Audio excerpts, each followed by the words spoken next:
శ్రీగురుభ్యో నమ. హరి ఓం. శ్రీ మహాగణాధిపతయే నమ. శ్రీ మహాసరస్వత్యై నమ. శ్రీగురుభ్యో నమ. హరి ఓం. యః కర్తా జగతాం భక్తా సంహర్తా మహసాం నిధిః ప్రణమామి తమాదిత్యం బహిరంతస్తమోపహం. యః కర్తా, ఎవరు కర్త, సంహర్త, అందరినీ సంరక్షించేవాడు, మహాసాంనిధి, ఈ ప్రపంచానికి అందరినీ కూడా రక్షించేటువంటి నిధి లాంటి వాడు. సంహర్త మహసాంనిధి.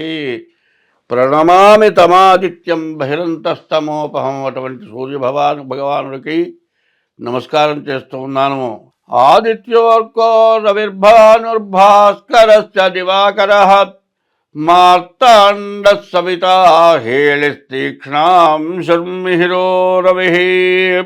ప్రపంచానికి మొత్తానికి కూడా సూర్యులు అనేటువంటి వాళ్ళు 12 మంది ఉన్నారు.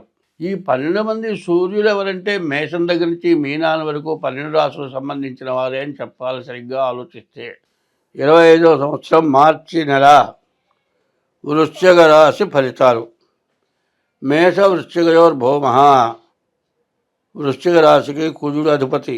ప్రాణకంటకుడు. దెబ్బలు తగలటానికి కానీ ప్రాణాలు పోవటానికి కానీ చాలా ఎక్కువ సమస్యలు కనబడుతూ ఉన్నాయి. కాబట్టి వృశ్చిక రాశి వాళ్ళు చాలా జాగ్రత్త పడాలి. అనవసరమైన యాక్సిడెంట్లు అవ్వడానికి అవకాశం ఉంది. నడుస్తూ నడుస్తూ పడిపోయి దెబ్బలు తగిలే లక్షణాలు ఉన్నాయి. వీటి నుంచి బయటపడాలి. అర్ధాష్టమంలో శని, అష్టమంలో కుజుడు. చాలా చెడు టైం ఇది. దీన్ని మించిన చెడు టైం వేరే లేదు. కాబట్టి ఈ రాశి వాళ్ళకి మంచంటూ దాదాపు ఏ కోసమందు కలపట్ల. ప్రమాదకరమైనటువంటి సమయం. ఈ సమయాన్ని జాగ్రత్త పడాలి. ఇప్పుడు ఏదన్నా తగిలింది అంటే మాత్రం జీవితంలో కోలుకుండే పరిస్థితి లేదు. కానీ వివాహం కావడానికి మంచి అవకాశం ఉంది. ఈ వివాహం కావాలి అంటే మధ్యలో ఏ గ్రహాలు లేవు. రాహుకేతువుల మధ్యలో గ్రహాలు పడటం చేత వివాహాది శుభకార్యాలు చేసుకోవాలంటే జాగ్రత్తగా జాతకాలు చూసుకోవాలి. మరి షష్టాష్టకాలు చూడాలి. కాలసర్పదోషం, కుజదోషం ఇట్లాంటివన్నీ కూడా చూసుకోవాలి. ఇవన్నీ చూసి జాగ్రత్తగా జాతకం చూపించుకొని వివాహం చేసుకోవాలి. ఇట్లా కాకుండా ఏమాత్రం తేడా వచ్చినా మాత్రం ఇబ్బంది పడతారు. ముందు మీ డేట్ ఆఫ్ బర్త్ ద్వారా జాతకం చూపించుకోండి. ముందు ఏమాత్రం అనుమానం వచ్చినా, ఏమాత్రం చిన్న దెబ్బ తగిలినా వెంటనే ట్రీట్మెంట్ చేయించుకోండి. ఏ రకమైన అనారోగ్యం వచ్చినా కూడా వెనకాడకుండా వెంటనే ట్రీట్మెంట్ చేసుకోవాలి. ముందు ఏదో వస్తుందని వచ్చిన తర్వాత చూపించుకుందామనే దానికంటే ఏది రాకమనుపు మీ జాతకం చూపించుకుంటే చాలా బాగుంటుంది. ఉన్న రాసులన్నింటిలోకి కూడా వృశ్చిక రాశి పూర్తిగా ఈ నెల ఇబ్బందికరంగా కనబడుతోంది. ఈ ఇబ్బంది నుంచి బయటపడాలి అంటే ముందు మాత్రం చాలా జాగ్రత్త పడాల్సిన అవసరం ఉంది. ఎందుకంటే ఈ నెల దాటితే మాత్రం చాలా బాగుంటుంది. మంచి సమయం. ఈ సమయాన్ని సద్వినియోగం చేసుకోవాలంటే ముందు జాగ్రత్త పడాలి. ముందు ఇష్టదైవాన్ని పూజించడం నేర్చుకోవాలి. రెండు, ఎవరితో తగాదా పెట్టుకోకుండా ఉండాలి. ఎవరైనా తగాదా పెట్టుకున్నా సర్దుకొని ఎంతసేపు నోరు మూసుకొని ఉండేటట్లుగా ఉండాలి. 10 తిట్టినా ఒకటి తిట్టకుండా తిట్టేటట్లుగా ఉండకూడదు. మన్ని కాదులే అన్నట్లుగా ఉండాలి. ఎంత సర్దుకుంటే అంత మంచిది. ఎందుకంటే ఎవడైతే సర్దుకుంటాడో వాడు చాలా గొప్పవాడు. మరి బుధుడు సంబంధించిన జాతకులు, వ్యాపారస్తులు ఏమంటారంటే కొనుగోలు చేయడానికి వచ్చిన వాడు పిచ్చి పిచ్చి మాట్లాడతాడు, తిడతాడు, ఎన్నో అంటాడు. ఎన్నన్నా నన్ను కాదులే అన్నట్టుగానే మంచిగా నవ్వుతూ మాట్లాడతాడు వ్యాపారస్తుడు. తన పని తను పూర్తి చేసుకుంటాడు. అట్లాంటి జాగ్రత్త పడాల్సినటువంటి సమయం. కేతువు ఏకాదశంలో మంచి స్థానంలో ఉన్నాడు. నీ మాటకి విలువ ఉంటుంది. తగాదా పెట్టుకుంటే గొడవ ఉంటుంది.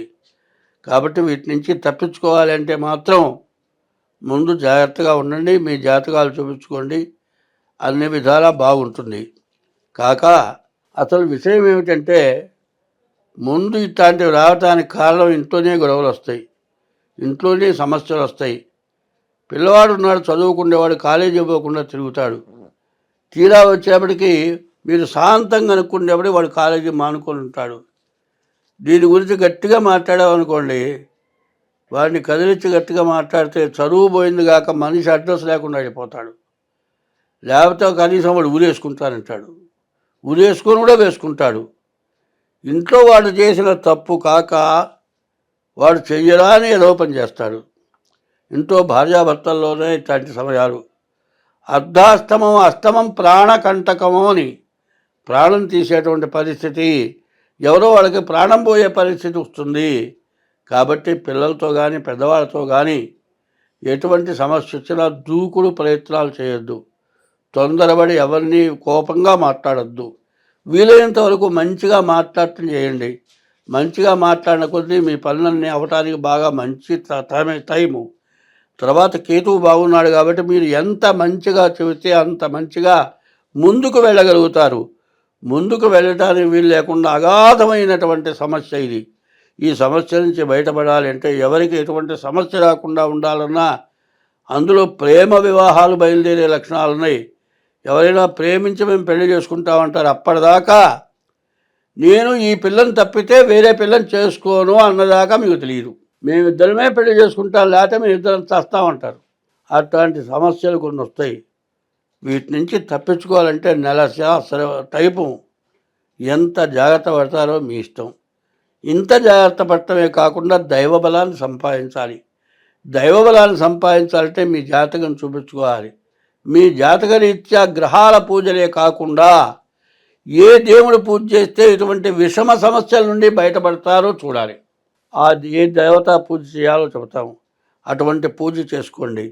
ముందు మీ డేట్ ఆఫ్ బర్త్ ద్వారా జాతకాన్ని చూపించుకోండి. ఈ వృశ్చిక రాశి వాళ్ళకి చాలా ప్రమాదకరమైనటువంటి సమయం. ఈ సమయం నుంచి అర్ధాస్తమ శని, అష్టమ కుజుడు, అర్ధాస్తమంలో శని మరి డిసెంబర్ 30కి మారబోతున్నాడు. ఈ టైంలో వచ్చేటువంటి సమస్య నుండి మీరు బయటపడాలంటే చాలా కష్టమైన టైము.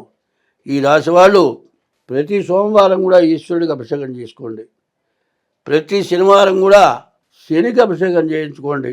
ప్రతి మంగళవారం కుజుడికి అంగారకుడికి పూజ చేయించుకోండి. కందిపప్పు దానం ఇవ్వండి. నల్ల నువ్వులు దానం ఇవ్వండి. శివాలయంలో మారేడు దళాలో ఆవు పాలు తీసుకెళ్ళి అభిషేకం చేయించుకోండి సోమవారం. ఇది తప్పనిసరిగా ఈ 4 వారాలు మార్చి నెల మొత్తం జాగ్రత్త పడండి. ఫిబ్రవరి నుంచే జాగ్రత్త పడటం మంచిది. ఇట్లా చేయడమే కాకుండా మీ జాతకం చూపించుకోవడం చాలా అవసరం. తర్వాత వివాహాది శుభకార్యాల్లో ఎక్కడ తొందర పడద్దు. ఇద్దరు జాతకాలు చూడాలి. ఇద్దరు డేట్ ఆఫ్ బర్త్లు ఉండాలి. ఇద్దరిలో ఒకళ్ళ డేట్ ఆఫ్ బర్త్ లేదు అంటే అది మిమ్మల్ని మోసం చేసినట్లే. కాబట్టి డేట్ ఆఫ్ బర్త్ తెలియనటువంటి వాళ్ళ పెళ్ళి జరగనివ్వద్దు. చాలా జాగ్రత్త పడితే ఎంతైనా మంచిది. స్వస్తి.